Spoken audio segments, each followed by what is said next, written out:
Hey, Richard. Councillor Anderson's going to be a few minutes late, so I'm just going to give him a minute or two. Okay. For quorum, exactly.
Good afternoon, everyone. This special committee of the whole meeting is called to order at 4:09. The Committee of the Whole would like to acknowledge the Yukluathot on whose traditional territories the District of Yukluit operates. Audience members and delegates are advised that this proceeding is being video recorded and broadcast on YouTube and Zoom, which may store data on foreign servers. There are no late items.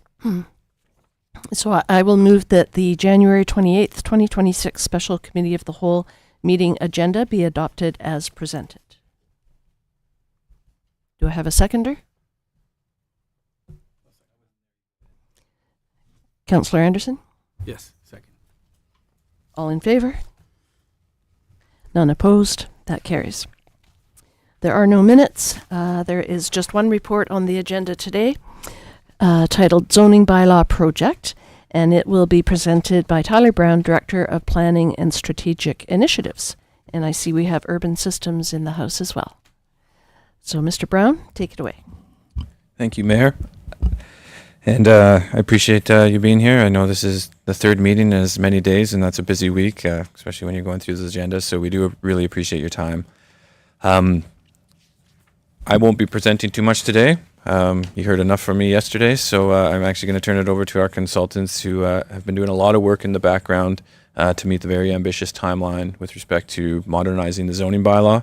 And as council is well aware, that's sort of a suite of projects that are underway to, I would argue, fundamentally modernize the district's approach to development and the regulatory regime around development. So this project, in my opinion, and I think in a lot of people's opinion, is very much needed.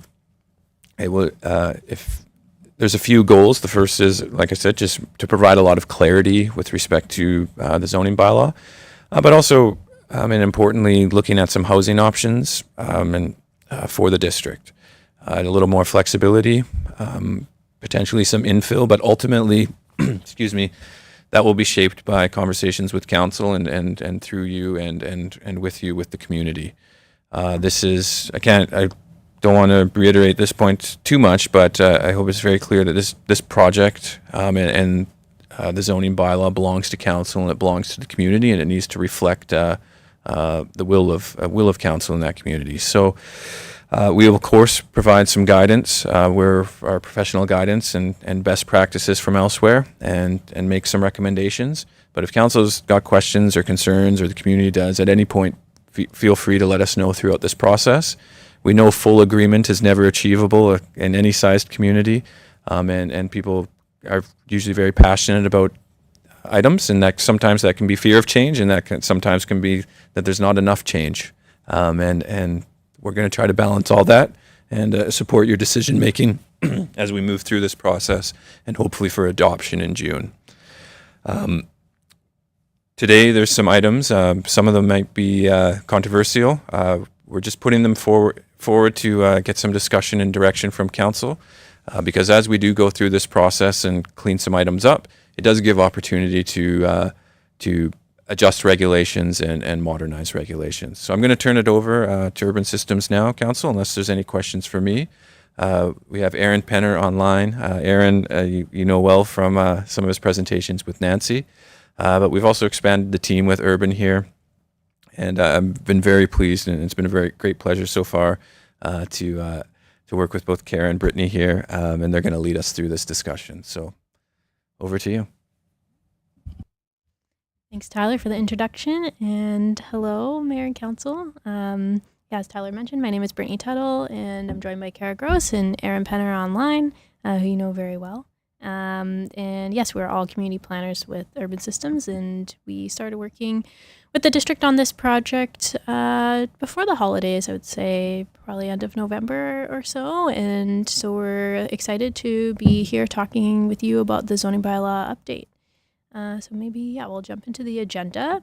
So as Tyler mentioned, the purpose of today, we're going to introduce the project to you, explain the relationship between the zoning bylaw review and update specifically with the other projects and initiatives that Aaron and Nancy and the broader team have been working on that you've been discussing. so far, and also bring forward some items for discussion, really. We have some things that we have identified through our initial review of the existing zoning bylaw that we think would be beneficial to hear your thoughts about and get a sense of where you lie on them right now. And also understand maybe some things that you might want to bring forward to the community to learn a little bit more about too. So that item on there, noted items for committee input, is really going to be the bulk of our conversation today. But before we get there, we have a little bit of information to share and some context setting. So we will jump right into it first with our project overview.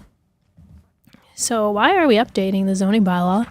A number of reasons, really. The first and foremost, in addition to fulfilling the Housing Accelerator Fund requirements, which of course this project was identified as part of that action plan, and we have a deadline that we're working towards there. But beyond that, first and foremost, is to really clarify, simplify, and modernize the bylaw. The existing bylaw is out of date, and in our sort of initial review, we've identified some potential areas of improvement there about how we can enhance clarity and simplify the bylaw for both staff and applicants and community members in using it too. So some things that we're going to be doing are providing some illustrations to help better explain some of the defined terms and regulations. There are some instances where there's multiple different ways of defining certain types of uses in the bylaw. We're going to try to clarify those and consolidate them where we can. And another thing that we're quite excited about is we're going to reformat the template and the structure of the bylaw as well. So hopefully it will be easier to use. So compiling lots of information into tables where we can, again, for ease of use and reference in terms of understanding information. This bylaw update also, of course, provides a really great opportunity to address any of those key challenges that the community identifies through our engagement process. And we are going to be engaging with members of the community pretty soon here in February through an open house. We're also planning to meet with some interest holders in the community too who have been using the bylaw and might have a vested interest in its sort of final outcome as well, to understand what challenges they've been experiencing, in addition to engaging with yourselves as well. And we're also going to ensure that the bylaw aligns with the greater vision and policy direction outlined in the district's official community plan.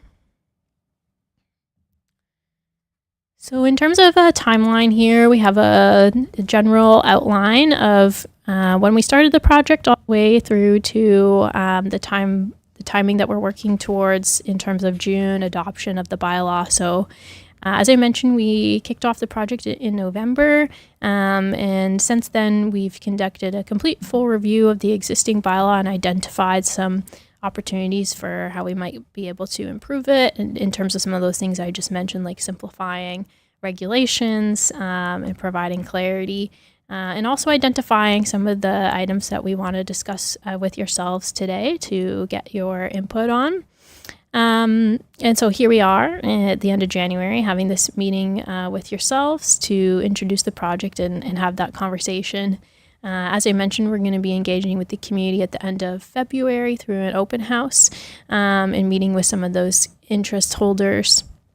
There will be a website that will be launched relatively soon here as well, so that the community can have a place to view information about the project as well as the concurrent initiatives too. So that will be coming up soon. And then further into the spring here in March and April, we'll be having some conversations with the community staff and yourselves, Mayor and Council, about how we might want to explore some options relating to housing and how we're going to approach that in the bylaw.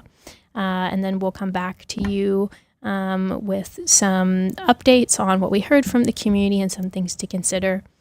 And then we'll take all of the findings from and the input that we heard to integrate that into the zoning bylaw and to create essentially a complete draft of the bylaw that will then be available for the community to review, as well as other interested interest holders and agencies later in the spring, and then working towards that adoption in June. So as part of that process, of course, there will be the 3 readings that are required, as well as a public hearing, which will be a last sort of opportunity for the community to provide their input.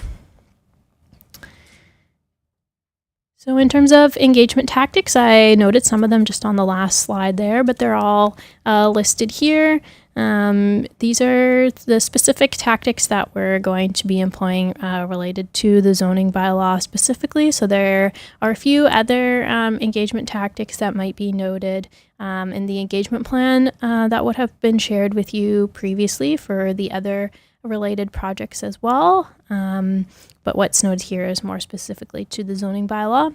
And as I mentioned, there's going to be that project webpage that will be launching pretty soon, where community members can pop on there and find out some information about the schedule, opportunities to get involved, some frequently asked questions, etc. Okay, so at this point, I'm going to turn it over to Erin. And Erin is going to walk us through some of the concurrent initiatives that are being worked on and how they relate to the zoning bylaw. So over to you, Erin. Hi, everyone. Good to be here. I'm just going to, as Brittany said, walk through some of the areas of the zoning bylaw update that we found can be really helpful to kind of pull out and be really intentional about. There's often a lot of community input into these 3 aspects of zoning bylaws, and we found them just to be really good to focus on and kind of pull out and provide additional opportunities for council and the community to express their opinions on, and to ideally arrive at a direction that everybody is can live with, and some are happy with, some may not be so happy with, but ultimately the best solution for the community. So these are gentle density, and I'll go into a little bit more detail about what each of these are, multi-unit residential pre-zoning, and short-term rental. And we've had a few conversations with council about these already. So I'll just kind of provide another overview about how they relate back to the zoning bylaw update. So Kara, if you could go to the next slide, please. So gentle density is really about adding additional residential units to existing neighborhoods in buildings that look similar to the buildings that already exist in those neighborhoods. So these are a few real world examples. On the furthest to the left, there's kind of a backyard house that's a little bit larger than what we might think of as a coach house, but blends well into the existing neighborhood. In the middle, we have a larger, medium-sized suburban lot that's been split into 2 smaller lots with single-family homes on them. And on the right, duplex. These are all examples of gentle density housing that kind of fit within existing neighborhood contexts. And then just noting that there are options for some higher density, gentle density housing that still fits within what people might think of as a building that looks like a single family house.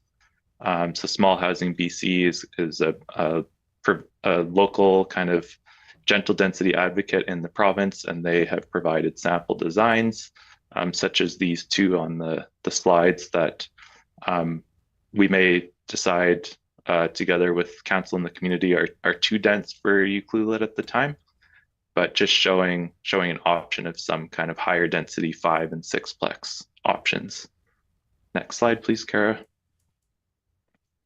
So in terms of the scope of what lands we would be looking at with this project, we're primarily looking at parcels that are currently zoned single family, and we'll be looking at the stream on the left where there's parcels that are zoned single family, also designated single family in the OCP, and then we would consider what sorts of other gentle density housing options might be desirable within those existing neighborhoods. There will be some other scenarios where there's parcels that are also designated multifamily in the OCP, such as one of the recent HAF initiatives that we did worked with the Ucluelet on with the neighborhood across from the school there, where we rezoned from R1 to R2. And that will kind of lead us into the multifamily pre-zoning conversation. So throughout the province, kind of the standard development process for multifamily housing is an OCP, or another form of secondary land use plan will designate land multifamily, even though it's not zoned for multifamily yet. And then the developer would apply to the local government to rezone that land. Rezoning is completely just at the discretion of council, and there could be conditions placed on that rezoning, which provides opportunities for the local government to negotiate for amenities or infrastructure improvements or other similar things. In terms of why we would consider it for this process, it is really beneficial for increasing the supply of housing when land is pre-zoned. It speeds things up quite a bit in terms of the developers' timelines. It saves them money for the application, but as well just in holding costs for the land. It reduces risk for them, which can also translate back to their financial bottom lines. And it just eliminates unknowns for all parties in the redevelopment process. That said, there are definitely some things that you want to be careful about with pre-zoning, because it does remove that discretionary process. So you do have an amenity cost charge bylaw that has 3 readings, and that will kind of standardize expectations for amenity contributions. So that will ease one aspect of one of the challenges of pre-zoning. You definitely want to understand the infrastructure needs. There are still opportunities to require infrastructure improvements at the building permit stage, but to kind of see the true benefits of saving time and cost, it's ideal for the local government to have an understanding of infrastructure requirements on pre-zoned lands. And just a note as well that the multi-unit pre-zoning is looking at lands that are already designated multifamily in the OCP.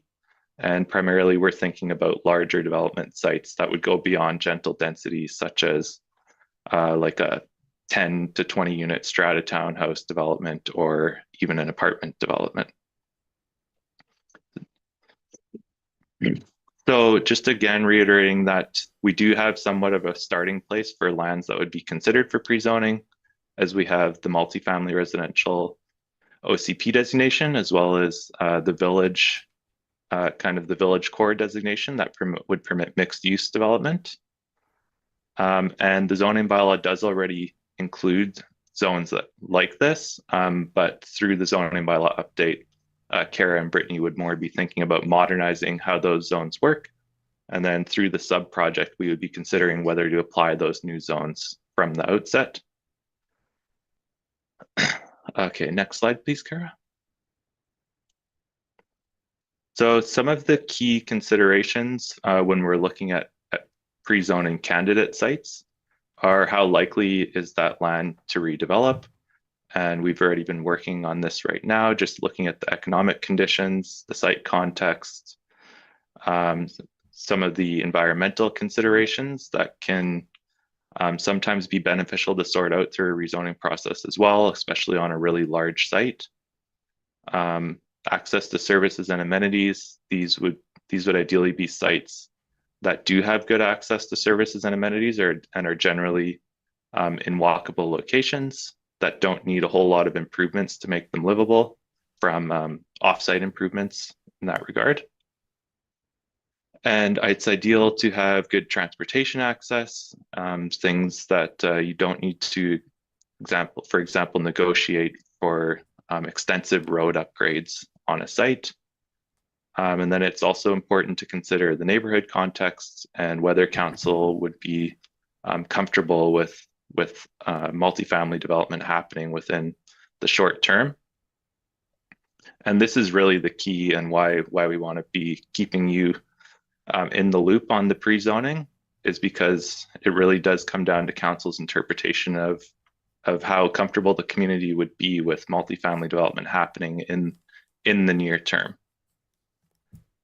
So next slide, please, Kara. So the third kind of companion project of the zoning bylaw update that we're focusing on is short-term rentals.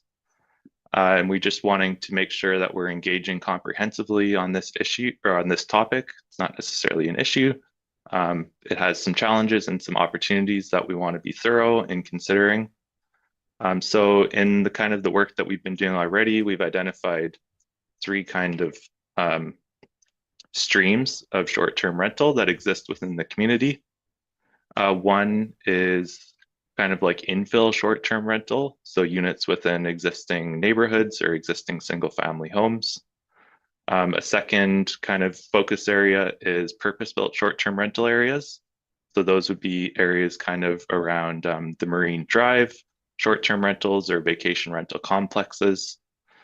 And then there's consideration of the village core framework. So for example, like vacation rental condos that are in apartment style buildings.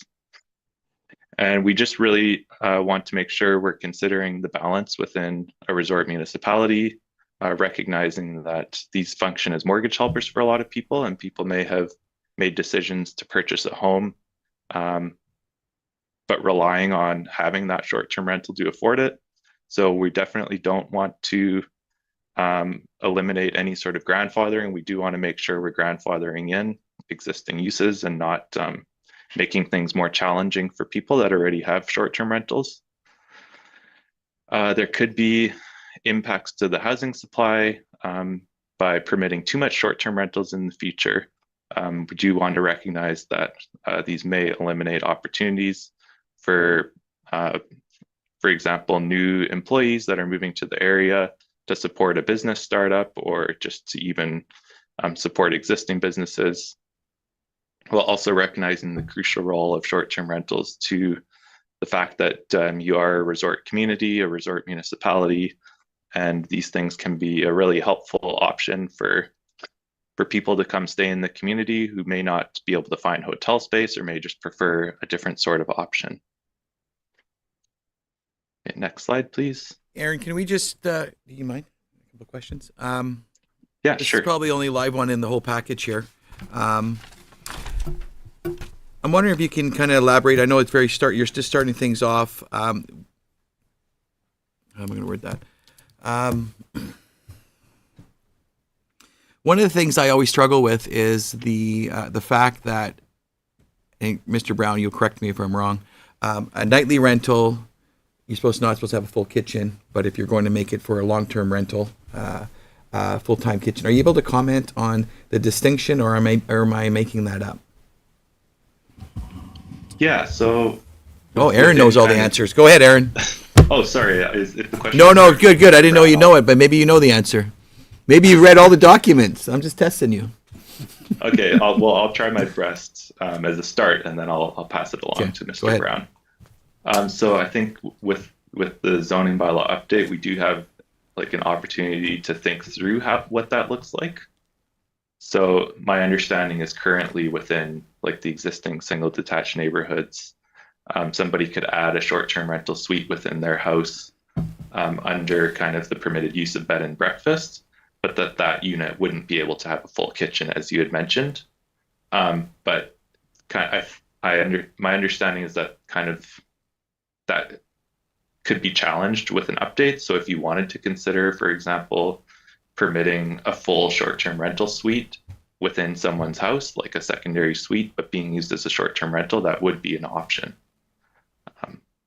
I know does that kind of answer your question? Yeah, it does, and as long as it gets explored in the community, because I know that there are times where people start off with a short-term rental, and they want to go to a long-term rental, but there are then you have to do some renovations. I would just, for me, I've always found it a little bit bizarre that the short-term rental prohibited a stove, and I think that having the ability to bounce between the two of them gives the owners a bit of flexibility, because that's what we're talking about. And I know, you'll probably hear in the community, you'll hear two audiences.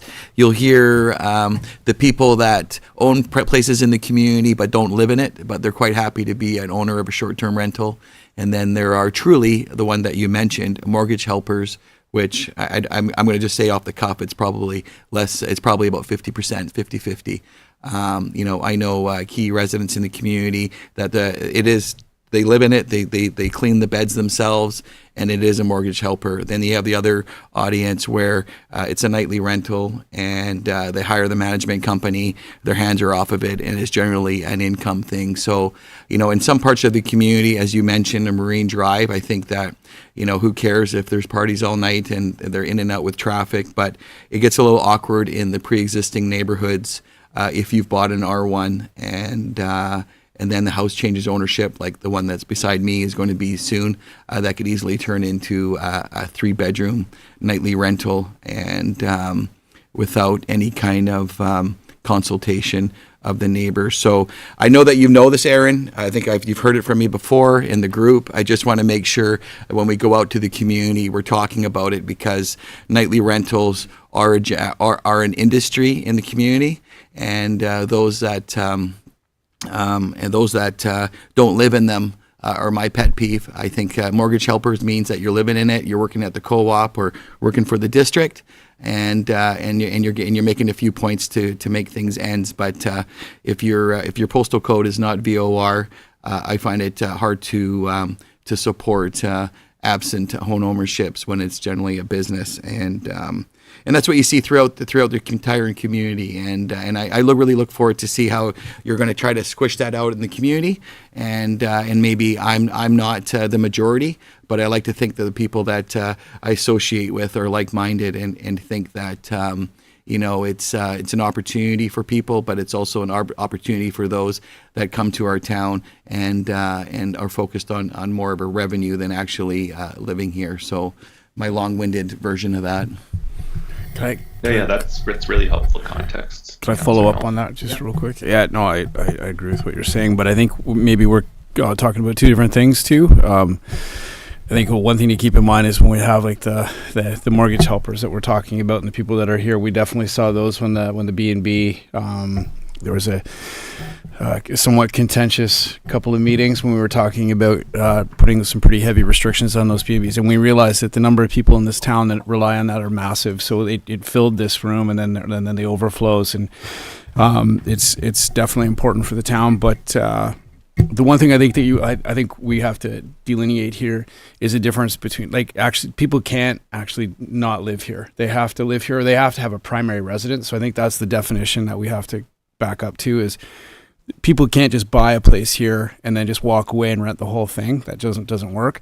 So it's a primary residence. So I think that might be the argument that we're talking about here. So as long as someone from the community lives in that home at that time, but that they would have the postal code, the primary resident, that's a precondition. So I just wanted to make sure that we know that.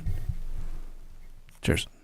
Oh, okay, did Tyler? Thanks for that, Councillor Anderson, as well. I think Tyler might wanted to jump in on that, or I would just add that staff and the consultant team are very alive that this is alive to the fact that this is an issue that the community has grappled with, continues to grapple with.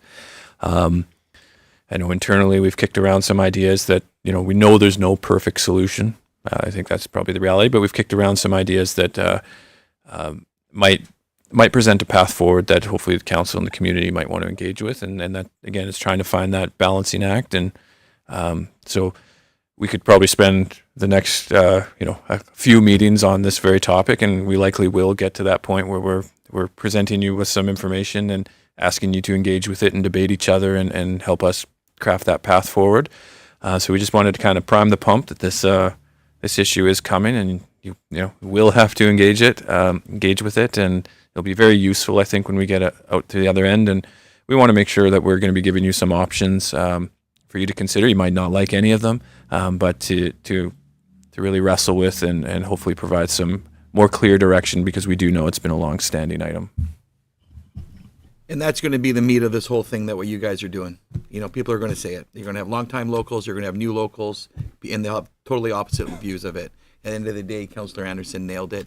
If it's your primary residence, who really cares? But if it's not, I think it gets awkward, and then it gets really awkward because wondering whether we can enforce that or not. So, you guys are the professionals.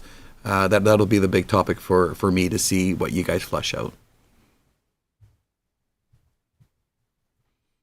Mr. Mafty would have went on for 10 minutes himself. The meeting's going to be really quick here, the three of us. We should do more three-person meetings. Okay, Yeah, go ahead, that's Aaron. great. And yeah, I was just going to say, I mean, we're here really to hear from you today. So it's great to have you jump in here and give a bit of that context. And I think, Kara, correct me if I'm wrong, that's my last slide. Is that right? That's correct. Yes. Thanks, Aaron. Okay. Well, thank you very much for your input then. Okay. Everybody can hear me okay? Thank you. So in addition to the gentle density, multi-unit pre-zoning, and short-term rental review sort of side projects that are running concurrent to the overall zoning bylaw update, there are several other housing-related zoning considerations that we are aiming to address through this process. So this includes sort of looking at where and how different housing forms are permitted throughout the district, and then making sure this aligns with the future land uses identified in your OCP, as well as finding ways to improve regional consistency so that developers are held to a similar standard across the West Island. And finally, and perhaps most notably, is that we intend to use this bylaw update to modernize and simplify both the definitions and regulations associated with residential uses so that they are easier for staff and the public and council to interpret and administer. So housing-related definitions are a prime example of an opportunity for modernization and simplification. As you can see, there are currently 9 different housing-related terms defined in the zoning bylaw. And so to define or to simplify things, we're proposing that we'll only define dwelling units and secondary suites, which is how the BC Building Code treats dwelling units as well. And then we'll just use zone-specific regulations to dictate sort of the form and number of units permitted, rather than having all of these confusing definitions at play.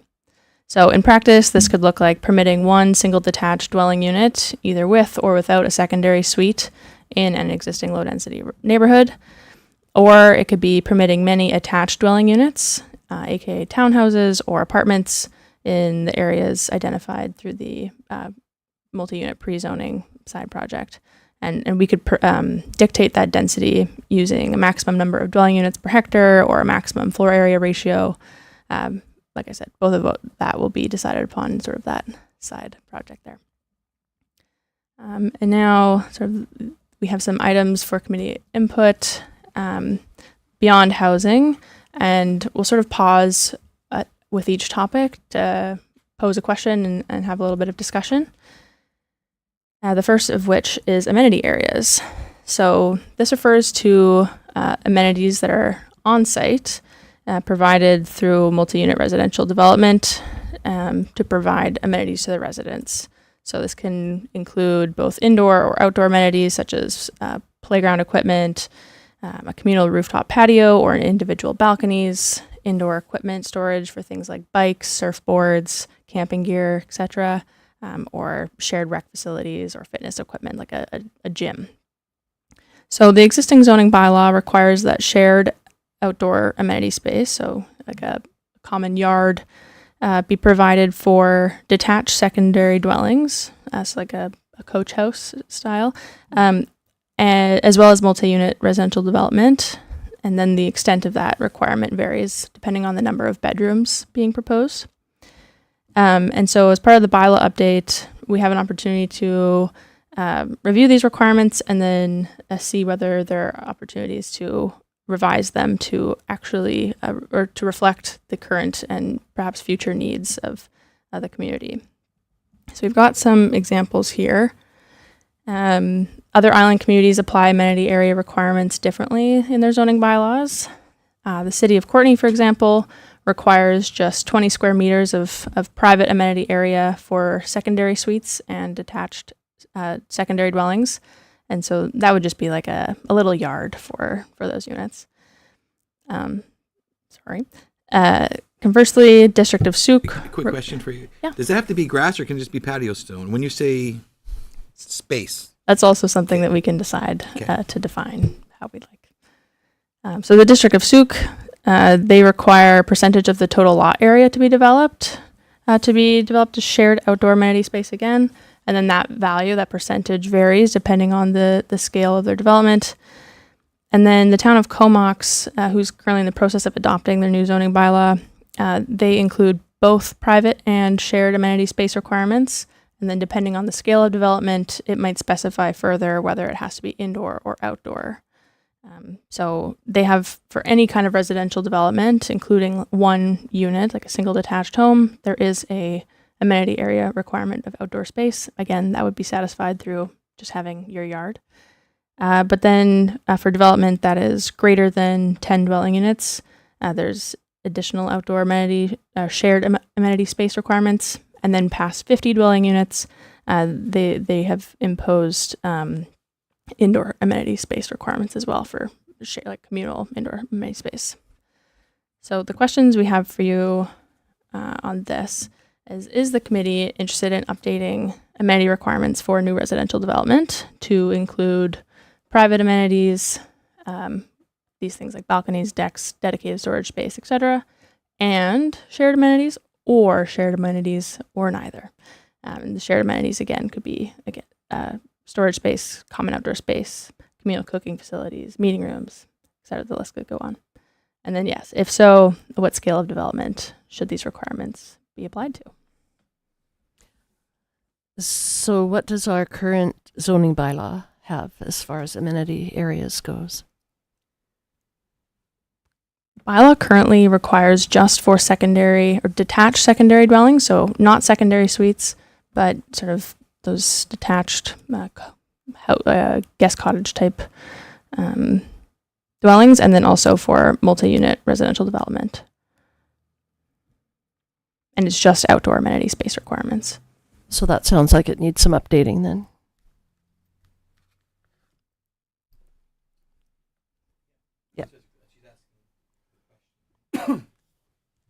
Yeah, it looks like it needs some updating. Yeah. I would agree. Are we open to sort of both those private amenities and shared amenities? Does it feel like this should be applied across all development, sort of similar to how Comox has done, where the scale of that amenity scales up as you scale up the density? Yeah, for shared amenities, for sure. You don't need shared amenities if it's just a duplex, but for something, a larger development, you'd want some shared space for sure. Storage space. A place for surfboards. Correct me if I'm wrong, but this would be the question is towards whether it's a secondary suite or a 10-unit apartment building. I mean, you're just trying to, your question to us is, do you believe there should be storage and their own little patio stone, or? So I guess it kind of depends. We could sort of say everybody should have their own outdoor patio stone, whether that's, a little bit of grass or a deck, or you're on the second story of an apartment building and you should have a balcony that's not just a postage stamp or one of those French style where you actually don't have a balcony. So it can be something kind of small like that, but then there is sort of the option as well to require that indoor private amenity space. For low density residential development, it doesn't always make sense to apply that because people build their homes to accommodate that through your garages, your sheds, etc. And so that's where typically the indoor amenity space makes more sense at the larger scale multi-unit development, because that's when people don't really have the storage space in their individual units. And it is more beneficial to sort of have those things be provided that way. Yeah, makes sense to me. Through the mayor. I agree. I think it's pretty timely, to be quite honest. I think up to this point, getting a large scale development that's especially in the affordable range has been a pretty big battle. So we haven't got to this yet, but we are probably getting somewhat near. So it's pretty timely, I think, to do this. but yeah, to be quite honest, getting something this size, or I guess we're talking all sizes here, but it's been quite difficult. Just we've had a couple of battles just trying to figure out how to do this. So we haven't made it to this stage yet. So I guess it's nice to be able to go over this now, but definitely agree that it's a good time to update this now, because up till now it's just been a struggle just trying to cordon off areas and make agreements with developers, and it's been tough. So, but I think we've got some headway now, so this is a great time to do it. Yeah. Absolutely. I also want to sort of highlight that the updating the amenity area requirements in the zoning bylaw can really help to complement that sort of multi-unit pre-zoning initiative when you are removing your discretionary authority over individual development applications. It helps that this is already in place. You say, Yeah. don't need to negotiate that there's a gym and surfboard storage being put in because it has to be put in. But then also wanting to make sure we balance it so that that requirement isn't so burdensome that it actually deters development. So No, because the purpose of this whole thing is a developer can look at it and look at what we're expecting from them, right? And on that note, I just wanted to add as well that we can be quite flexible in the definition of how we define shared amenity space. So you can, if it's desired by council and the community, of course, we can stipulate that a shared amenity space may include and then list a number of examples so that there is flexibility there for the developer to work together with the district to decide what might be appropriate for the development as well. So we can choose to be specific if we want to say that shared amenity space will be only specific things like storage, for example, if that's what you wish to do. But if we want to have that flexibility there, we can do that in the definitions. Yeah, I think giving choices is always a good thing. I would just add, Mayor, even if anything does get put in the bylaw, sometimes there's going to be contexts where a developer might want to deviate from that, and the variance process is always available in those scenarios to say, hey, for this type of development, we don't think this makes sense, and that does give some discretionary approval back to council. And I would just say, you three know your community very well. If you've heard anything over the years of items that can give us kind of direction to think about, whether it's that would be greatly appreciated here. Great, we will. okay, wonderful. Moving on. So the next thing we want to discuss is agriculture, urban agriculture to be specific. So when talking about urban agriculture, we're referring to the small scale growing of crops or production of farm products within an urban or suburban environment. And this may include keeping of bees and or poultry. And you could even be so specific as to say just chickens, just quail, whatever your heart desires. So the existing zoning bylaw doesn't contemplate urban agriculture. And while this doesn't necessarily mean that this isn't happening, people definitely have their gardens and their greenhouses on their yards. It does mean that it's unclear to someone who's reading the zoning bylaw whether this kind of activity is or isn't permitted. And it also makes it challenging for neighbors to know whether what their neighbor is doing is or isn't permitted.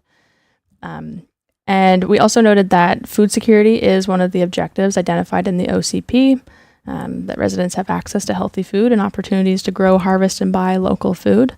So this bylaw update provides an opportunity to more explicitly declare and encourage even urban agriculture as an activity. And so we want to, find out if that's something that we want to explore.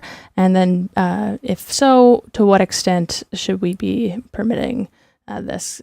And how do we want to regulate? Do we want to allow for bees and or poultry? Do we want to make sure that if that is permitted, obviously there'd be screening and setback requirements to make sure that there's no nuisance sort of being created as a result of this. But yes, so other things that we are considering as part of this would be allowing community gardens in all zones, sort of making that very explicit that whether it's a park or an industrial zone or even a multi-unit residential zone, this could be something that the developer chooses to provide as an amenity. We also, like I said, could permit urban agriculture and or the keeping of bees and or the keeping of poultry in all residential mixed-use zones. And then we could also explicitly allow greenhouses and rooftop hydroponics or rooftop greenhouses in appropriate zones where a sort of larger scale agriculture type development could happen, like an industrial or commercial zone.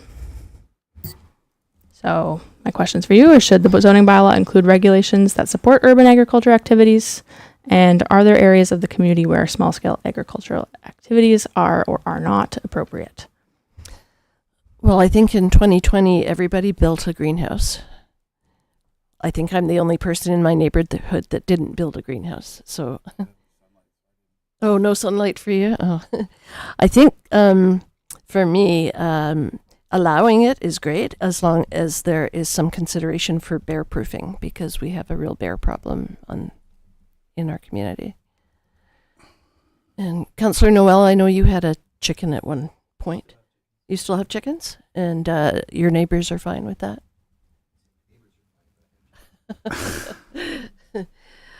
You made a comment, if I can.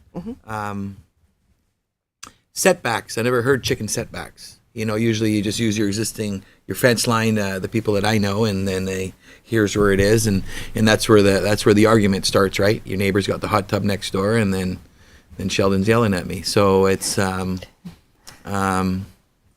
be interesting to see that. There's a few chicken people in town, and are there parts in town that you shouldn't have it? I'd say that everywhere in town is susceptible to it.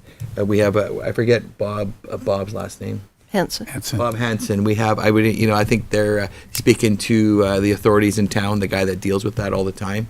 I think the community has come a long way in the last 5 years about bear proofing is the biggest thing, as she mentioned. And I think having that a bit more rigid so people know what they can and can't do. Because some people go, how many chickens can I have? And I think, do communities limit that? Absolutely, yes. And some communities, most communities that do permit poultry, whether that is specific to chickens or sort of the full gambit, will prohibit explicitly roosters. We tried that a couple times. They're fun for a while. Yes, but the scale to which communities opt to limit can vary. I've seen as low as 2 up to like 10. So That'd be interesting to see what other communities do in that regard with how they limit that. Can't do much with 2 chickens. You need at least 8. So I find. Just the way I interpreted chicken setbacks, KFC is a setback for a chicken.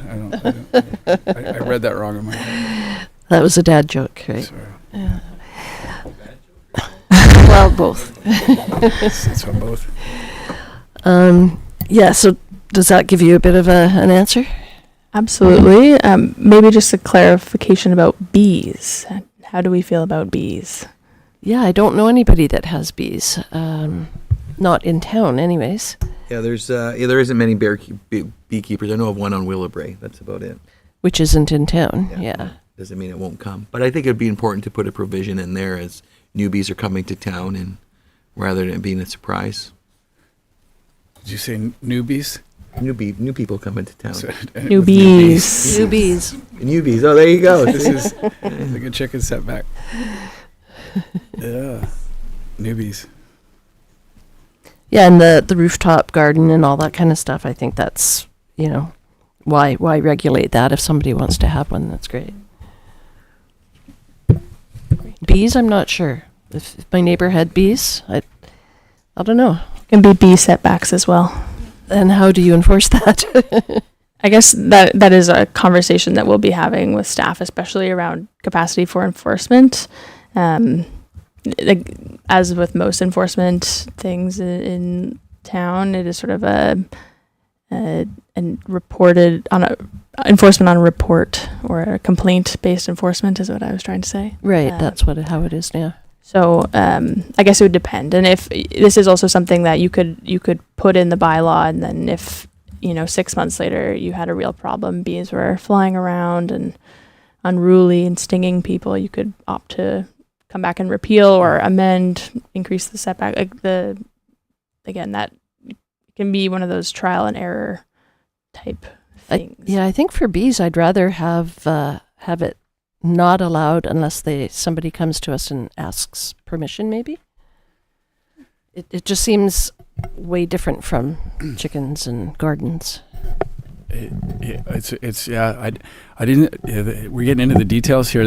But I assume that the reason that you're bringing this up is because you guys have done this for lots of municipalities, and I'm sure that this has arisen because this has happened before, and there's been issues, right? And we're a relatively small municipality. I don't think we've had this come up with bees, maybe. So, I guess it's one of those things where it's probably better to get ahead of it. yeah, I guess if we put it, I'm just trying to think, if we just completely left this out and just said, oh, we don't have a bee policy whatsoever, and then something happens and we kind of have to react, as opposed to having, maybe something in place, and then at least then someone can come to council and say, hey, look. So yeah, I figure if you're asking this question, there's a reason. This has come up in other municipalities, so it's probably better to get ahead of it. Exactly. I think in other communities where there's a lot of interest to have bees, and that's why communities have opted to go in and make sure that there are regulations in place. But yeah, if you don't have a lot of interest, and you don't want to necessarily encourage this type of use, but other things are okay, then it might just be best to remain silent on it until it is something that warrants regulating. Yeah, I think so. Sure. Yeah. And as far as community gardens go,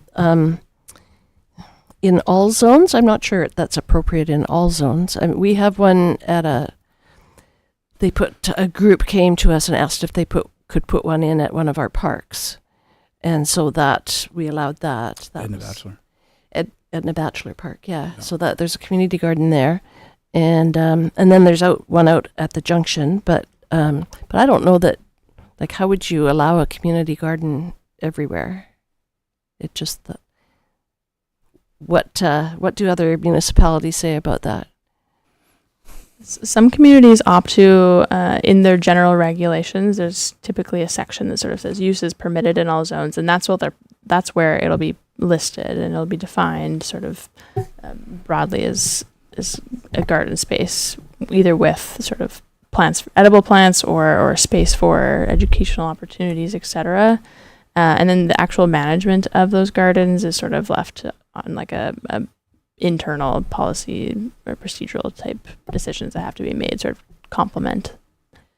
So, for example, if there was a 50-unit apartment building going in across the street, and the developer decided that it would be a nice amenity to have a community garden, but that the residents would manage it or something. I don't know. That's a weird one. Because the one that we have at the park, it was a group that formed that wanted to put it in and manage it, and so we agreed to that. But just to sort of allow carte blanche, a community garden without knowing, how it would be managed, I'm not sure I like that. Mm. Yeah, I haven't thought about this. This is. Can you give us an example? Oh, sorry. Go ahead. No, you should have sent these questions to us a week ago. Can you give us an example of when this has been useful in a municipality? Like, is there maybe at some point Courtney ran amok with community gardens or something? I don't. I'm just trying to think in my head how this one can get away on you. I don't know. But when you think about food, sustainability, I go to other groups where everybody dreams of community gardens, but the reality is where we live. Mm-hmm. You go inland in Salmon Beach, you're growing apples. Here, it's not. So I think you did make a mention about a 50-unit place. I think for me it'd be interesting to at least give developers the option and for amenities where it's not just the playground. Sometimes just a little garden that's 10 by 20 goes a long way for maybe 3 or 4 champions in an apartment building. When she mentions the local community garden, it's very small, and it's only because there's a couple champions there. I don't think there's other groups that have been asking for it, but like I said, when the newbies come to town in these new neighborhoods, there could be an association of living to the West Coast, an association that you're living off grid and you're trying to get with Mother Nature and you want to grow a couple tomatoes. Unfortunately, your success rate's very low, but it's hard to explain that to people when they come out here, right? I think until you garden for your first summer, it's very challenging, unless you're in a southerly exposure lot, which not everybody is. So I like the thought of community gardens. I think they're great for certain, because there's like I said, there's always a champion that won't be here forever, but it's just if they're there for 36 or 60 months, that they have ability knowing that there's a community garden available to them. Because I think they look kind of fun. It's just they also look terrible when they're not in use, right? So there's that kind of that delicate balance. Anyways. Mm-hmm. Does that give you enough information? Yeah, I think so. To sort of speak to your question about how does this sort of play out in other communities, so the 50-unit residential building is a great example. Something similar would be like a seniors housing facility. Just making it explicit that is something that's permitted. So there isn't sort of this like, oh, can we or can we not landscape the yard to include some garden beds and plant some things there. Similarly for daycare or school or rec facilities like this, just making it clear that is something that is just permitted and you don't have to sort of hem and haw about it. Of course, there is sort of, that the longevity piece or the ongoing management of it. Do you have anything else to add on that? No, I don't think so. I think it's meant more to be getting ahead of if this becomes an interest of the community, then you're including it as a permitted use in your zoning bylaw. So it is enabling, essentially. But again, like, this is a decision that's completely up to yourselves. This is your bylaw. And so if you feel that this might be something that you want to manage and sort of explore further on like a case-by-case basis as those interests perhaps come up, as you mentioned with that one example, then, we can continue with the approach that we have as is right now. And instead of like outright permitting it in all zones, something else that we could do is just permit it in like park type zones or civic type zones as well. So those are areas that are already accessed by the public, and so the likelihood of like a community group taking that on and managing it, or a public group doing that, could be higher than perhaps on private property. But the example that you gave as well about perhaps including it as an amenity is another common one that we're seeing too. So there's a number of different approaches that we could go about here, but it is meant to be just enabling this to make it easier for people if there is interest in doing that. Yeah, I could see allowing it for a larger development. Like, for example, First Light is going to have 33 homes in there, and maybe they would love to have a community garden somewhere in that rock face. I don't know. But because it's almost a community within a community, you know what I mean? So those residents a few of them might be keen gardeners and sort of get together and say, hey, let's grow some tomatoes or whatever. And so I could see that. But yeah, so it would have to be with sort of a larger development. And would council be interested in noting this as a permitted use in some of your more civic or like public zones? So zones where parks are permitted, for example, as sort of your principal use, and facilities like this?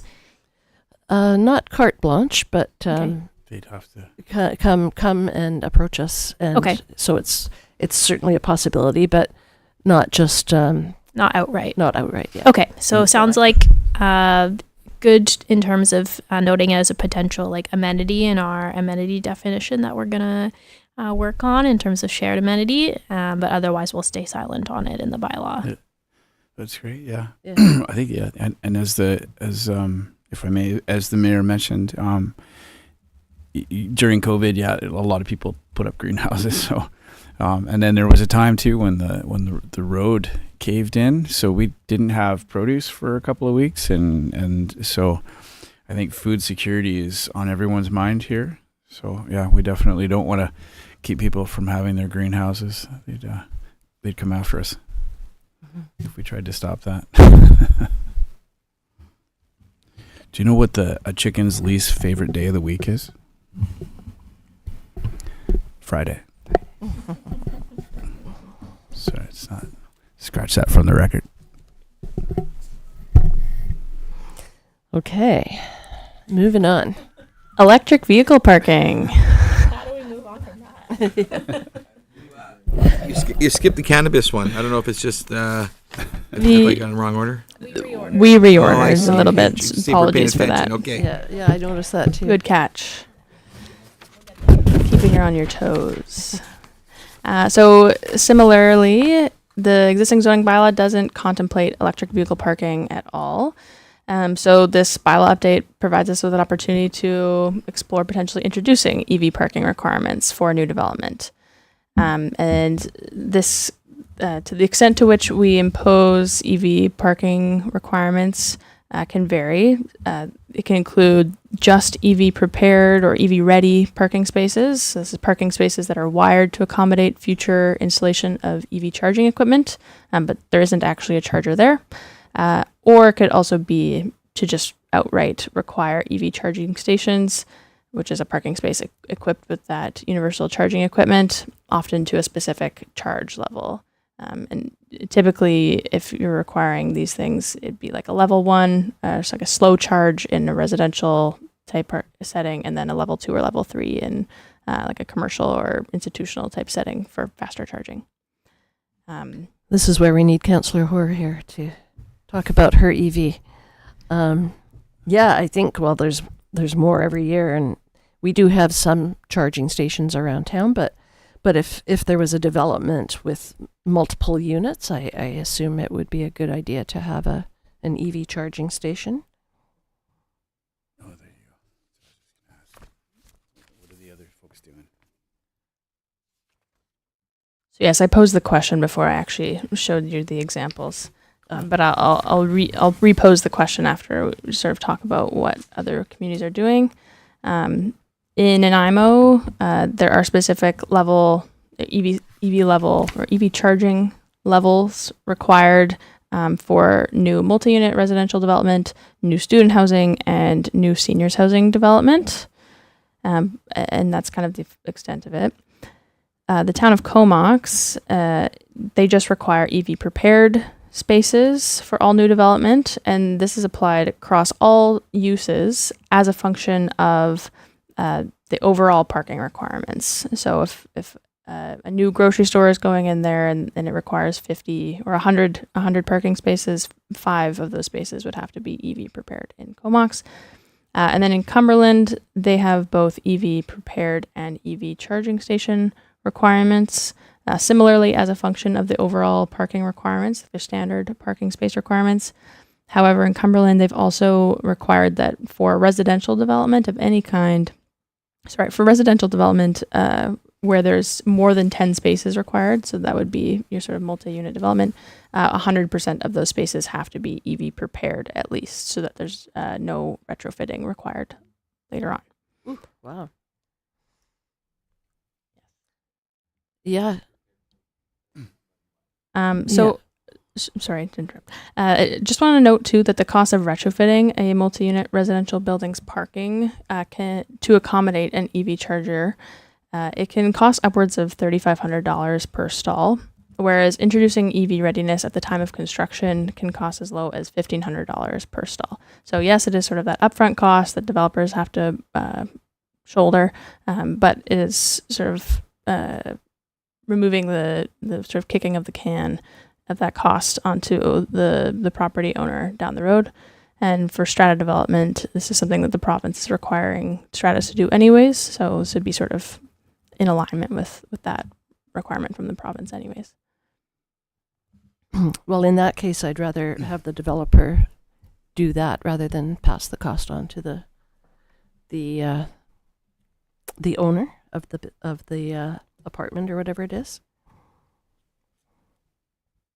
What do you guys think? It's $1,500 per stall at the time of building, as opposed to $3,500 per stall to retrofit. Yeah, I think it's a good idea to encourage like the sustainable use and to encourage EVs. I think it's a good idea, and I think just putting it in ahead of time.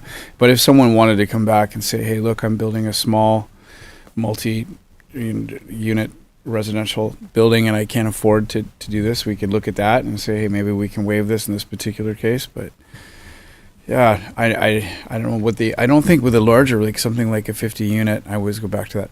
If it's a 50 unit apartment building, I don't think the amp service would be greater to have those. I'm not an electrician, I don't know how that works, but I don't think BC Hydro would have to charge a lot more for that building to put in those chargers or have them ready for the chargers. I don't know if that would be, I guess what I'm getting at is, would it be a grossly larger expense for a developer, and maybe something that would be egregious to them to do? I don't think it would be.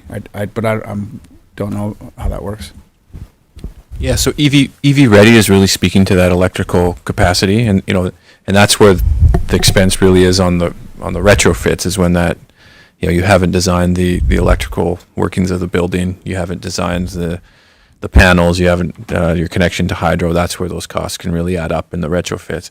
So the EV Ready is essentially trying to make sure that it can be down the line more easily retrofitted without requiring the full expense up front of the actual chargers. So just wanted to provide that clarity. And with respect to if someone came in and said, that this might be cost prohibitive for the type of development, or we're trying to do an affordable housing, or it just doesn't make sense for this development, again, this would be a regulation, if in the bylaw, could be varied through a development variance permit application and not require a rezoning.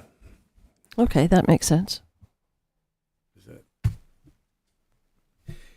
Yeah, I think that I'm going to assume that most people that are building a single family now are they're probably putting provisions in a garage for these things. So for me,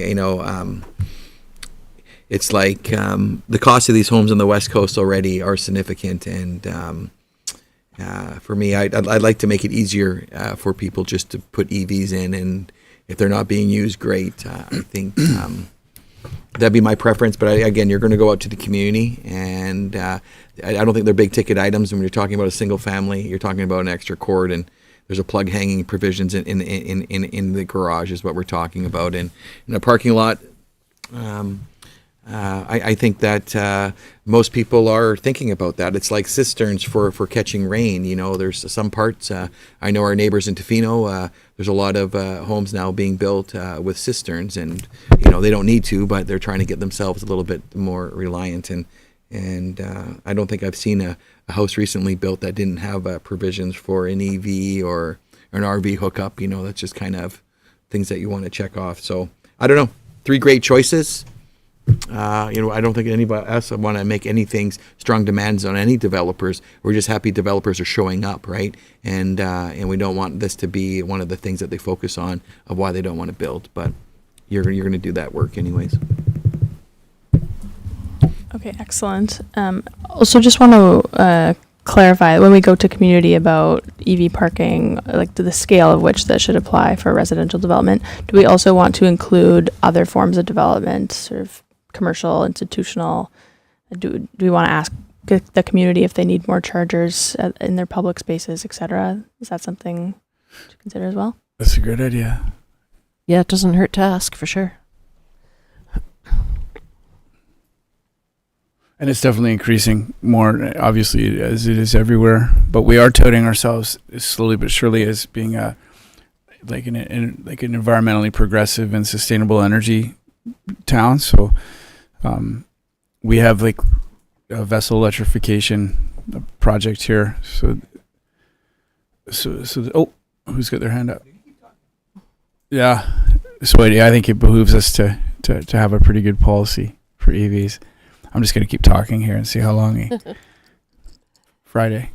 Oh, there he is. Go ahead, Mr. Harding. Well, I'll wait for the mayor to give me that direction. Yeah.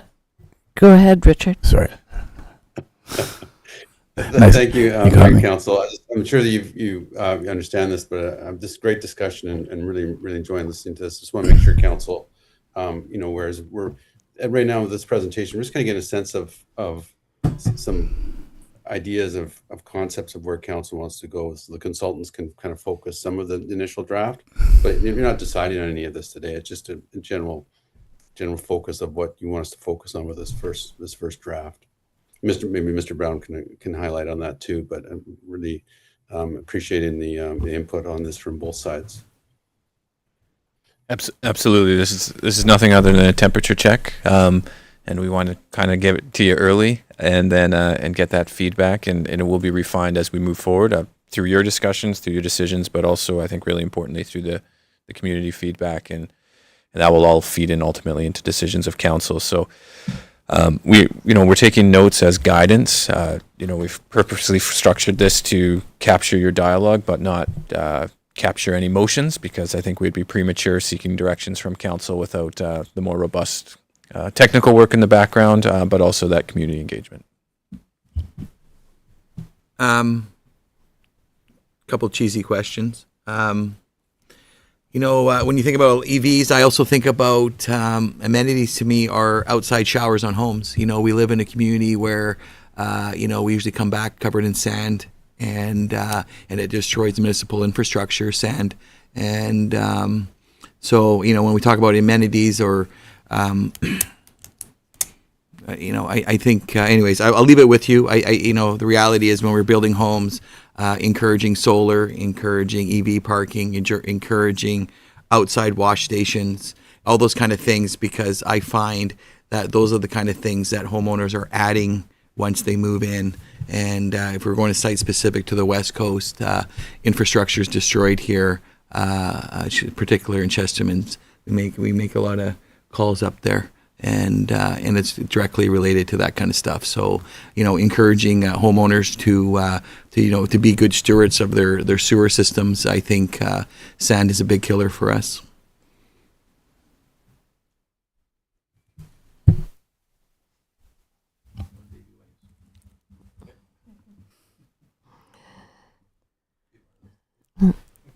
Okay, so we're good with EVs? Yes, thank you. Okay, similar vein, bicycle parking. So the existing zoning bylaw also doesn't contemplate bicycle parking requirements. So this update similarly provides an opportunity to introduce bike parking requirements. Most communities that do regulate or require bike parking do it on a couple of different scales, with both short-term bike parking requirements. So this is referring to your classic outdoor bike rack sited near a main entrance of the premises that they're meant to serve. And they're provided for use by cyclists who are like visitors to that location, typically for less than 2 hours. Whereas there's also the opportunity to specifically define and then require long-term bike parking spaces. And these are referring to bike racks that are easy to access for a range of users and located in a secured, enclosed or covered area, and typically they're provided for cyclists who are staying for longer than 2 hours. So the question we're posing is, should bike parking requirements be introduced for all forms of new development, including multi-unit residential development, mixed use, commercial, tourism uses, and institutional uses? But I'll talk a little bit about what other communities are doing before we actually say that question again. So in Nanaimo, again, and in Comox, actually, the most significant bike parking requirement is in relation to short-term bike parking. They require it for almost all uses in all areas of their communities, whereas they don't really have robust long-term bike parking requirements. Conversely, the Village of Cumberland, which is a community known as a significant cycling community, they require significantly more long-term bike parking spaces, and then they complement that with end-of-trip facility requirements, which we'll talk about in a little bit as well. It's also worth noting, just given our sort of geography, that Tofino and Port Alberni don't actually contemplate bike parking in their zoning bylaws, but their zoning bylaws are also quite outdated, having not been updated since the turn of the century and prior to 2019, respectively. So just things to consider here as we talk about bike parking.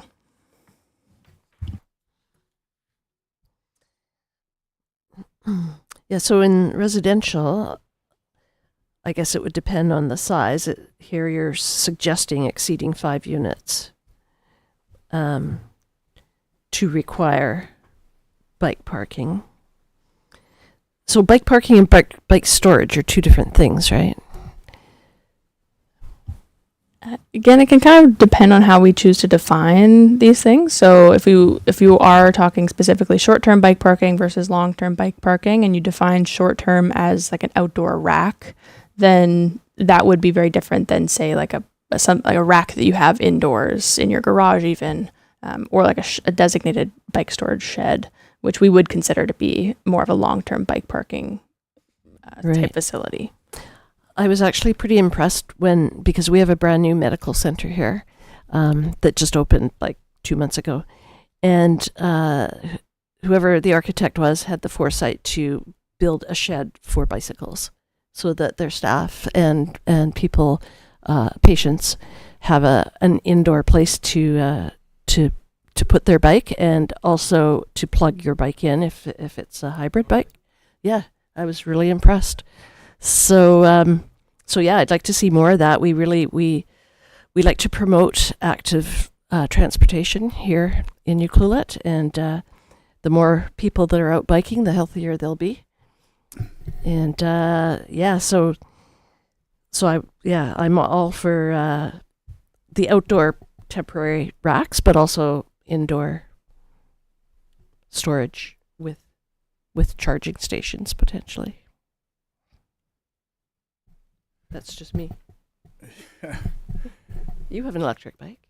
Yeah, I do. Yeah. It'd be great to have it would be great to have covered space where you could plug your bike in, but I would encourage that, but I don't know, would I force a business to do that? I don't know. Strongly suggested. Strongly suggest. Yeah.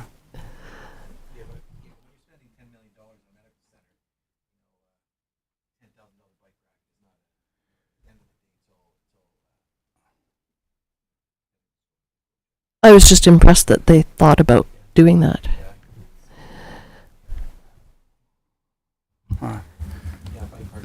Yeah, it's definitely growing. You know, there's a trail between the two towns now, and e-bikes are definitely very prevalent now on the trail. And emergency room calls are up every summer. So you know, it's happening. So yeah, I would say that it's as important as EV charging stations. It's something we can explore too is looking at like besides residential or bike parking for multi-unit residential development, we can look at the different types of other uses that may warrant long-term bike parking, like your medical clinics, your schools, your rec centers. That might be more relevant than a grocery store where there might only be a couple of staff on for a couple of hours at a time. Mm-hmm. They all don't have to be held to the same standard. Exactly. And this will be a great question for the community to answer to.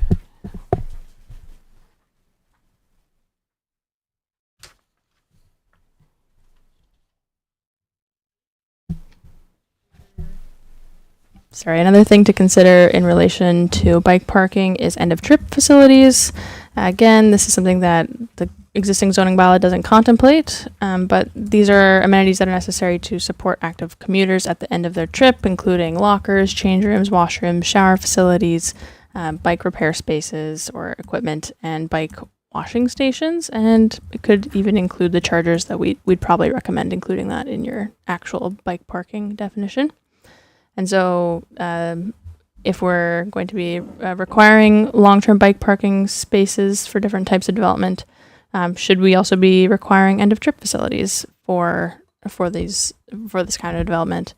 And then if so, are there certain types of facilities that would be better to serve the needs of Yuki residents than in other communities? So I'm trying to picture where this would be. So let's say for the medical clinic, they have like a shed. It sounds like it's a detached structure. So you could have, if they were required to do this, and that was why they had done it, and then they also were required to do an end of trip facility.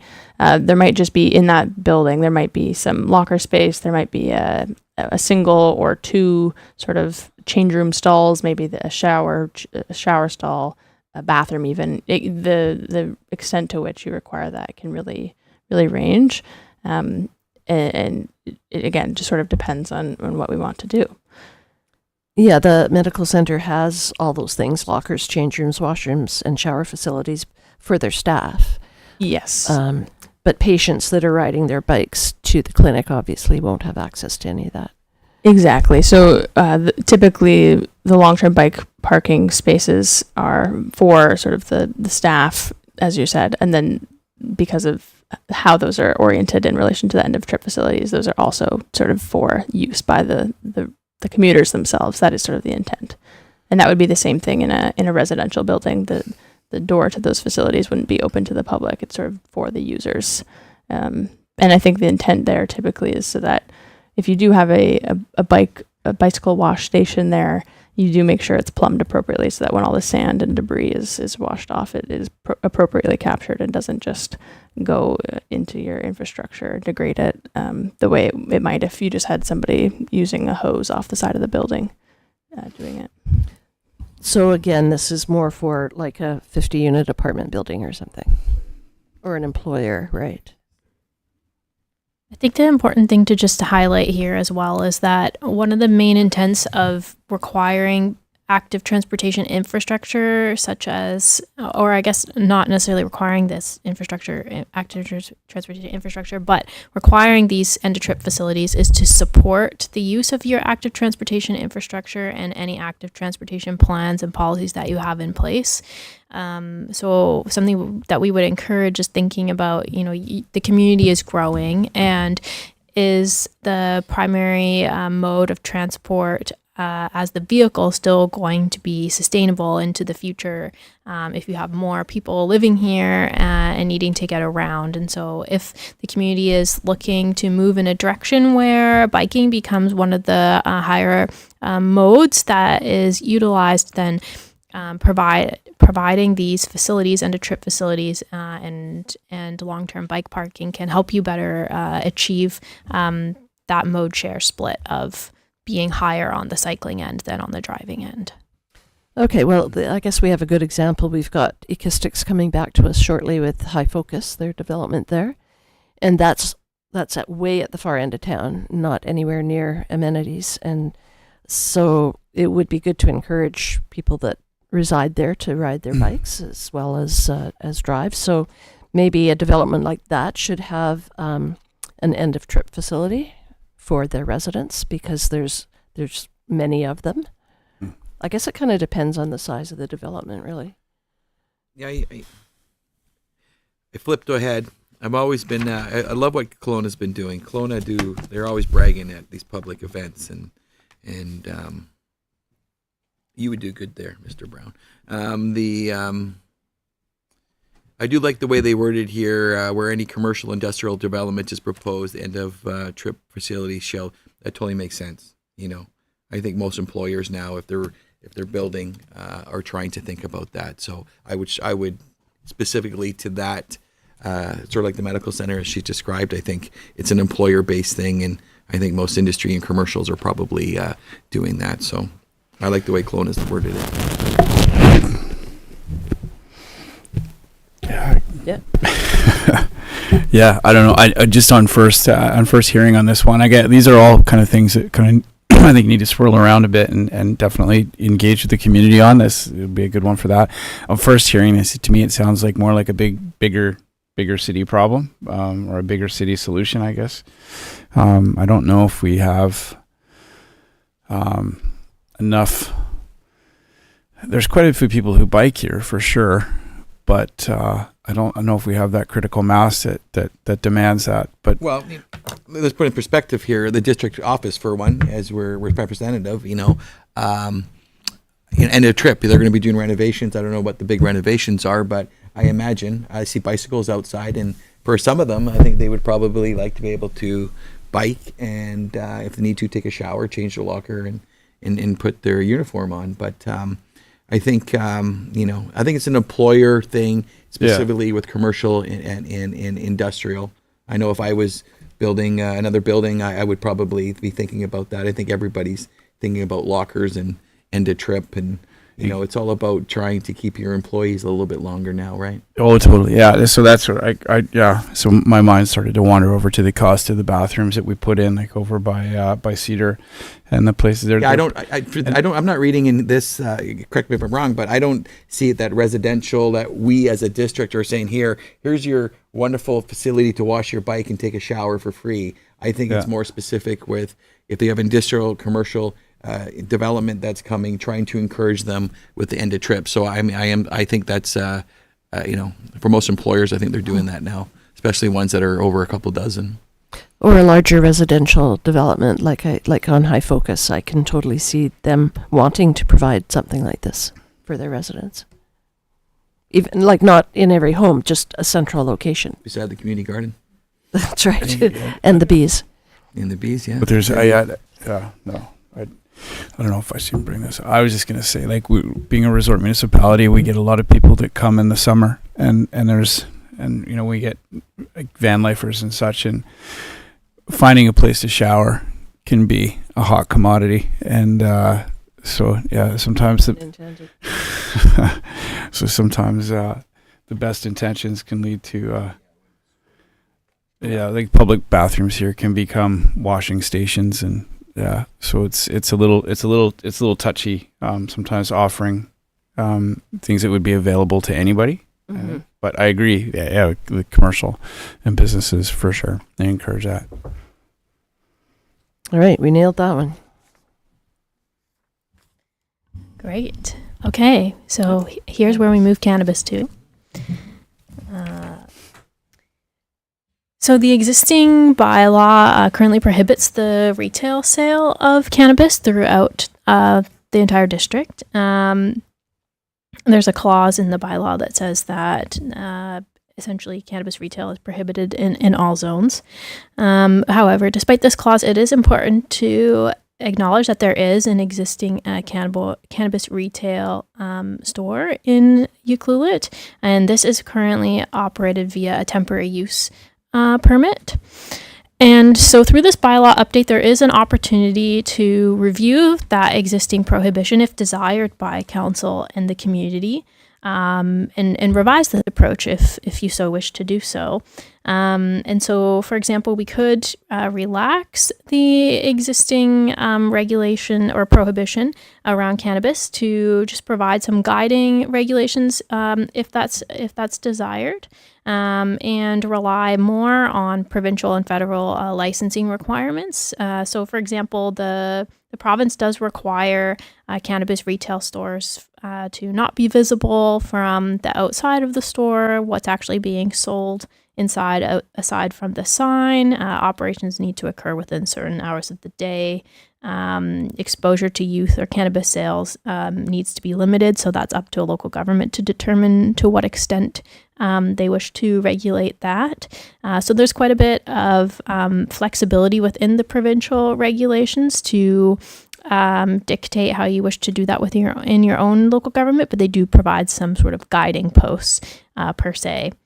And so a general question that we just have for yourselves and potentially the community, if you wish to bring this topic to the community, is do we want to change the current approach to cannabis retail sales in Ucluelet, or would we like to keep it the same?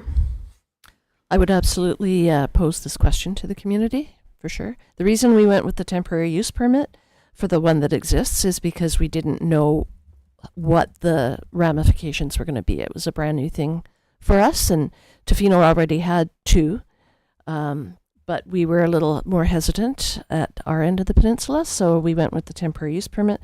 I haven't heard of any issues whatsoever, but it would be good to have the community input on that. I did go into the store once just to look around, and it's absolutely beautiful. They've done a great job, and it's right downtown. I didn't inhale. I saw you coming out with those bags. Those were Christmas presents. Yeah, no, I haven't heard any complaints about it whatsoever. Yeah, for sure.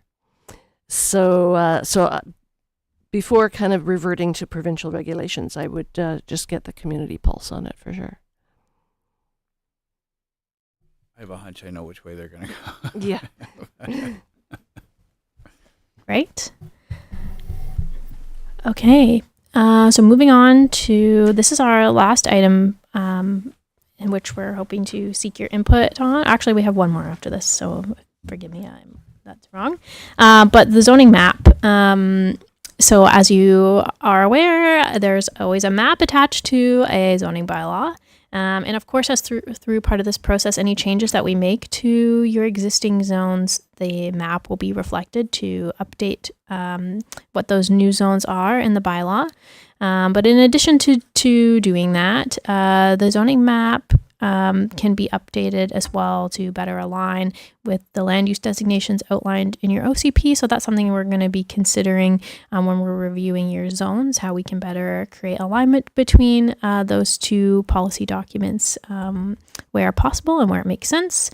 The zoning map or updates to the zoning map can also be undertaken to better reflect any sort of existing and desired uses. So sometimes what's actually happening on a property may not actually reflect what its current zone is. So for example, it could be legally non-conforming. Something happened in your bylaw prior to this existing one, or there was an amendment made or something, and the zoning at the property might not actually allow what's happening there currently. So we could rectify that through this process where that makes sense and where desired. We can also implement other direction provided through other guiding documents, such as the Downtown Village Plan. So some of the direction in that document is to expand permissions for mixed uses. So that's something we can take a look at when we're looking at downtown zoning, is trying to better allow for some more mixed use activity in your downtown. And we can also use this opportunity to better collaborate with the Yuklulistath First Nation on opportunities to better reflect what their land use plans are, as well if they have specific parcels where they're hoping to see a particular vision brought to life. So that's a conversation that we're going to be engaging them with as well through part of this process. So a more specific question that we have for you today related to the zoning map is getting a sense about what your priorities might be related to retaining existing employment land. So this is things like industrial, commercial, and institutional type uses that are in many communities usually experiencing pressure to be redeveloped for residential type purposes, and knowing that sometimes employment lands are quite limited in some communities, and those are important to retain for a number of reasons. So looking to get a sense from yourselves about where does that sort of lie on your priority as we're looking at your zoning map more broadly. And also acknowledging that there are some parcels right now in the district that have industrial uses and they are zoned for residential purposes. So we're looking to get a sense of would you like to see the zoning map reflect some of those existing employment uses in a way that we can minimize nonconformities from happening in the bylaw and potentially better promote those employment type uses? Or are we looking to encourage different type uses to reflect different priorities of council and the community? So just looking to get a general sense of that balance there when we're looking at the zoning map. Okay, so there's a bit of history here. The OCP that was done in 1998 had maps of the district, and people were putting colored dots on different areas to reflect how they thought the use should be. So I know the street by me, Eber Road, it's a mix of industrial, commercial, residential, but all the dots that people put there said it should be residential. And so the two ice plants are zoned residential when they really shouldn't be. And, Eric Larson Diesel right beside me got rezoned to residential when it shouldn't be, but it's now going to be residential because the new owner is just going to build a house. But anyway, our previous director of planning said that he was going to rectify all this in stages, and I don't think that ever got done. But yeah, it would be good to, I think, reflect the use that's happening rather than calling an ice plant residential property. That's me. If I can jump in, the ramification on that one too is when, for example, one of the ice houses, like the fish offloading area, they wanted to do some commercial retail. They wanted to actually sell to the public there. So they had a little store, and it was a real pain for them to have to come in and get temporary use, and they had to have their distance from, like a power, like it went on and on. So they, instead of fixing the problem like it should have been, we kind of put a Band-Aid on it, but realistically it's ridiculous that those are single family zoned, and they're clearly industrial areas. So that's obviously the big one that sticks out. And I mean, ideally, in a perfect world, we could get, there's a DFO building where the lighthouse is at the end of town, and it'd be really nice to get that divested to the town, which I think it will. I hope it will, and then we can zone that as being industrial out there as well. I'm hoping for it. Well, what would you? No, if I can, I think you're getting you're regarding that specific section. There's always been a battle, and it's one of those things. If you're born and raised here, you're used to forklifts and people yelling at midnight as they're unloading boats. Again, new people moving, coming to the community. They find, oh my God, there's a forklift and guys yelling at each other on the dock. Well, that's just dock life. And we have 3 docks that are left active in this community. From where probably at one time we used to have probably a dozen. And I think it would look well for us to try to support them a little bit differently in the zoning, because there was one time we were the largest ground fish fleet. But the seas are drying up, the world's getting crazy, and it's a struggle for those last few standing commercial businesses that are down there on the water. So yeah, I'd love to see that be reflective, because sometimes those residential neighborhoods are not conducive to 53-foot tractor trailers coming through there, right? Because it's a residential neighborhood. So I think actually making it more look industrial might help out when we look at the roads and access down there. Oh, you're whispering. Yeah, we were just wondering, a question for you. Would you like us to seek input from the community on this specific area as well? I think it's important. Okay.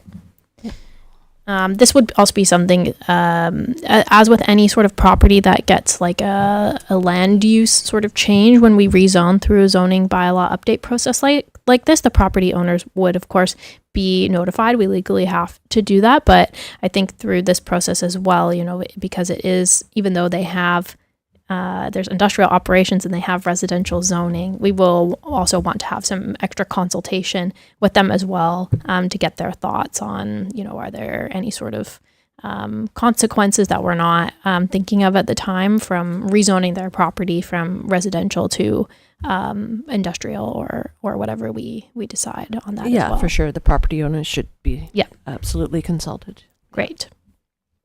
And then on this topic of the zoning map, are there any other areas of the community that you're aware of where there are some of these maybe not other non-conforming type things going on that you would like to bring to our attention today as well? Boy, there was a whole list of them that the previous director of planning was supposed to kind of get them rectified, kind of, bit by bit. I don't know if there's a master list of them or if you've seen anything in that regard, Mr. Brown. Thank you, Mayor. With respect to some, like Neptune Ice and those properties, we're well aware in the planning department, and that's something that will communicate to urban systems here as they do their work is important. The planning department is aware of some other few places that might be worth a look. But if council is aware too, we want to make sure that list as complete as possible. Doesn't necessarily mean there's going to be changes made ultimately through this process or through council, but at least that we're contemplating them and making people's lives as easy as possible where we can. So if you have any others, or you think even if something's worth, I've heard of something over here, do you mind looking into it? Let us know, and we'll follow that up. Okay, and you'll probably hear from some residents when you do go out with your surveys and whatnot that they might say, hey, I'd really like to be zoned for what I'm doing. Just be careful of the dog park. Yeah, don't go to the dog park. But yeah, That's somebody else, a different director's responsibility. I'll leave that with them. I think, just wearing an economic development hat. Sorry, if I jump in here. Wearing an economic development hat, I think it's really important to save. Sometimes you see like small resort communities or municipalities just really go the way of the tourism sort of residences and things like that, and that's great. We love tourism here, but I think to be careful and sort of treat some of those industrial zoned areas as kind of precious, because for the long term sustainability of the town, I think it's important to have those places to be able to draw in certain economic drivers that we could have. We have some people that are interested in doing a vertical farm here, like a larger greenhouse, things like that. And then there's a handful of other small initiatives. So that there's seaweed and alternative energy, like wave energy and things like that. So, it's nice to be able to leave those lands sort of partitioned, at least have those industrial zones around, because I know there's almost every place here is beautiful. So it's hard not to envision a nice resort on just about everything, but it's nice to be able to maintain those for that economic development potential. But yeah, we can go over some of those spots. Sorry. Yeah, if I may, on that topic, I know the conversation here is maybe trying to rectify some of those items in the past that the land use has changed on those property owners, and it's been less than ideal, and in some cases very problematic. Would also say, just through this process, I know you folks are going to be talking to people are going to be bending your ear, questions, concerns, but we can also be future focused in the sense of, if there's, I'll just use the example because it was brought up earlier, rising tide, they have a phase one, they might be contemplating some changes down the line. We can see if that actually fits with their existing zoning, and make sure that the bylaw might be future proof for them or for others that are contemplating new uses that aren't currently here. We can make sure that flexibility is built in within reason and have that presented. So it doesn't necessarily just need to be an eye to the past and trying to reconcile some of those past decisions, but we can also say, like, hey, let's look to the future and make sure we're ready. So someone else, and you kind of triggered that thought with the economic development lens, is that, hey, the bylaw is not in the way, and we're comfortable with that use. That's something we can do through this process as well. Excellent. Does that answer your zoning questions? Yes, it does. Can I ask one more about that? Can I Yeah. jump in? Yeah. Well, one of the things that was a bit murky at one point was there's a extension or a phase 2 of a development down by the village green area, and when we were talking about tourist commercial or what the zoning was for that particular spot, it got really murky. Yeah, to understand what was allowed to be short term, what wasn't. If it has commercial on the bottom, and then it got really strange there, and the interpretations of the bylaw went wild. So you had 3 different people with 3 vastly different interpretations, and I know that's part of what you guys are doing. You're cleaning it up, and I know that it's. But I just wanted to. That was a very specific zoning just for that property as well, Right. which made it even more complicated. But Right. I think that's coming before us in the near Likely future. the next meeting to seek council Yeah. direction on what you want to do there. So Okay, perfect. that's an item that we will look for clarity, very specific for that. It's a CD zone, very specific, and we'll seek clarity from council's direction on that likely next meeting. So Awesome. Excellent. Okay, so a last question that we have for you this evening is, are there any other specific items that you would like us to seek community input on at the open house that's coming up next month? Things that we haven't discussed today that have been on your minds and you would like to bring to our attention? That's a food for thought question, I think. And you're welcome to email us later. I'll just throw some random out there. I think as the community goes, I made the forklift. I think we have one establishment in the community where people are allowed to have a few beers and usually go till 1 or 2 in the morning. The Army and Navy, and again, it's one of those properties in the community. I think it's not. It's always it's going to be here in the foreseeable future until it burns down or something. But when you talk about community uses, again, you have different people moving into neighborhoods, and then all of a sudden, they don't like people having a good time across the street. So I think when you look at zoning and stuff, knowing that we have one facility like that in the community, and just trying to get I don't know what made me bring it up a little bit, but I think that zoning specific to what's going on there, rather than just kind of sort of like the ice plants down that we just mentioned. It's residential, sort of like where this establishment is. I would say it's on the cusp of residential to commercial. Like most areas, residential seems to take over commercial, and commercial, and in this community, there's not really commercial zoning or uses are really going to grow. Even if the town doubles, Amazon's still going to come to town, and people aren't going there to buy their favorite purse anymore at the corner store. It's coming in a cardboard box. So I think I just want to make sure that establishments like that are supported in the community, as opposed to wondering when it's going to close down. I bought my favorite purse at the Crow's Nest at Midnight Madness. What did you get on the savings?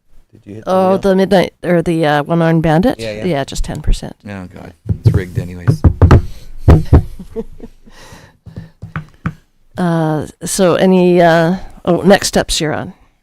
Or do you need more input on the broader discussion? I think No. it's things that maybe, I'll wake up in the middle of the night and say, I should have mentioned that, right?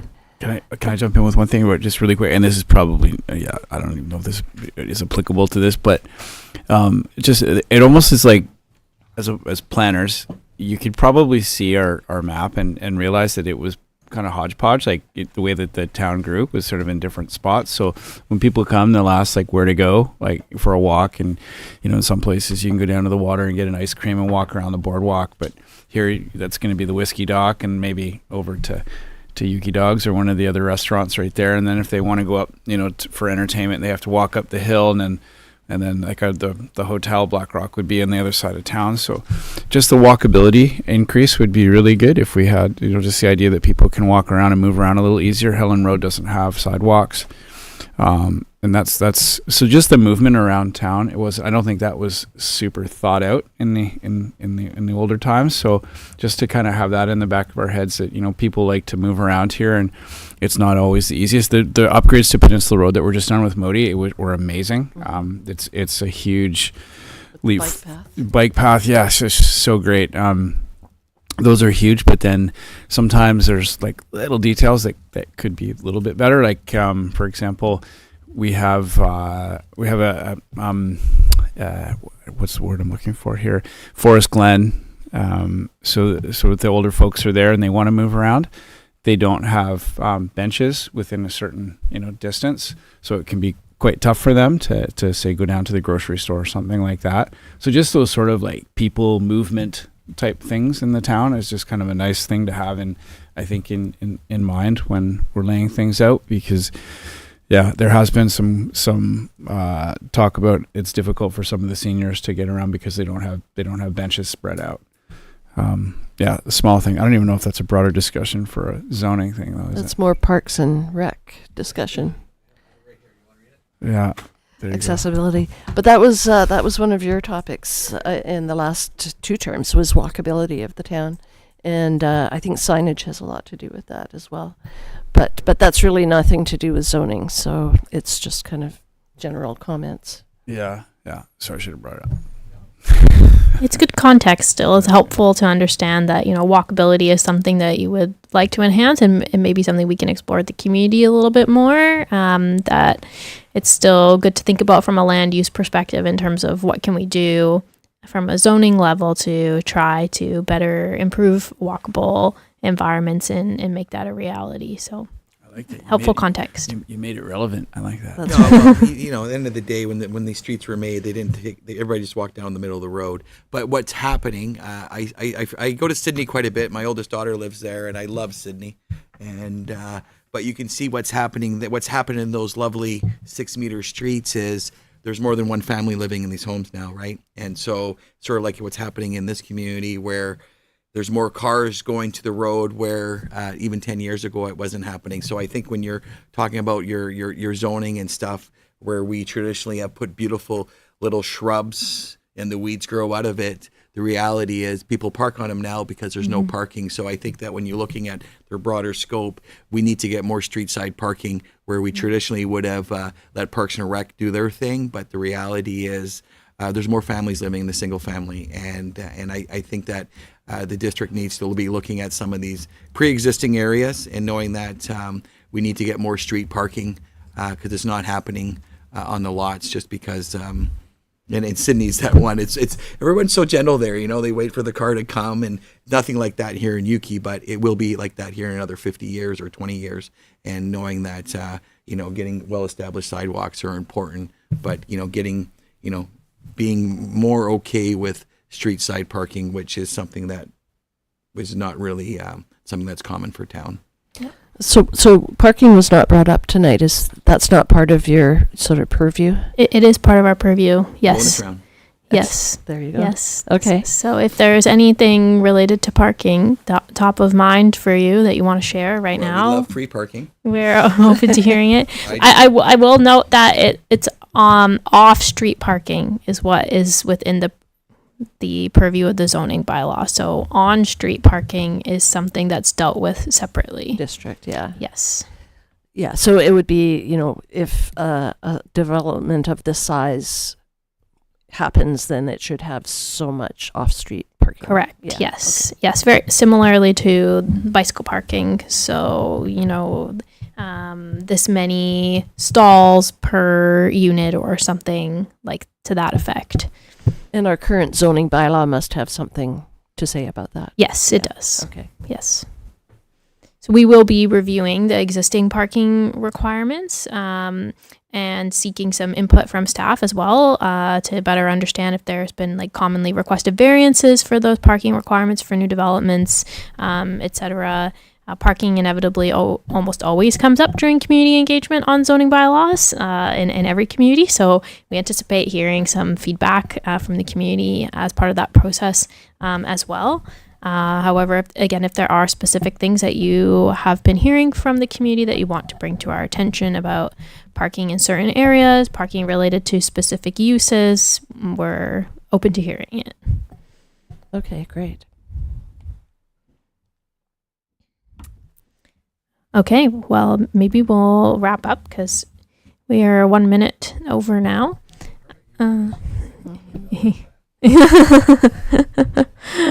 So next steps are the engagement coming up that we mentioned to you. So we have a number of initiatives. We have the open house coming up at the end of February, as well as a meeting with local interest holders.